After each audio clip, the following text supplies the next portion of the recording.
In today's video, I'm going to teach you how to install GameGuardian BlueStacks.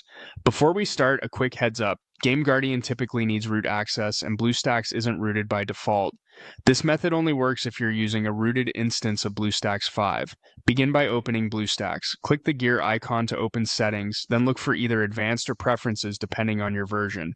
In there, turn on Android Debug Bridge if you see it, and most importantly, enable root access. Some builds call it Allow Root Permissions. If you don't see any root option at all, that means your current instance isn't rooted. In that case, open the multi-instance manager that comes with BlueStacks, create a new instance, and during setup choose a rooted configuration. The NuGet 32-bit template is often the most compatible for GameGuardian, so pick that if it's available and make sure root access is enabled before you launch the new instance. Next, download the latest GameGuardian APK from the official website or a trusted source. Save it somewhere easy to find, like your desktop or your downloads folder. Avoid mirrors that look suspicious, and double-check the file name and version so you know you're getting the legitimate installer. To install the APK inside BlueStacks, you have two simple options. The quickest is to drag and drop the APK file directly into the BlueStacks window. It will recognize the package and start installing right away.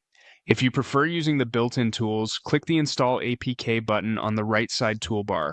Browse to the GameGuardian APK you saved and select it. BlueStacks will handle the installation automatically and place the app in your library. Once the installation completes, open GameGuardian inside BlueStacks. On first launch, it will ask for root permission. Be sure to allow it because without root access, the app won't be able to function. If you see a message saying daemon not running, that's a sign root isn't properly enabled or your instance isn't supported. Double check that you're running the rooted instance you created, confirm that root access is toggled on in settings, and relaunch BlueStacks. If the issue persists, consider recreating the rooted NuGet 32-bit instance and trying again. That's it. Follow these steps carefully, stick to a rooted BlueStacks instance, and you'll have GameGuardian up and running smoothly.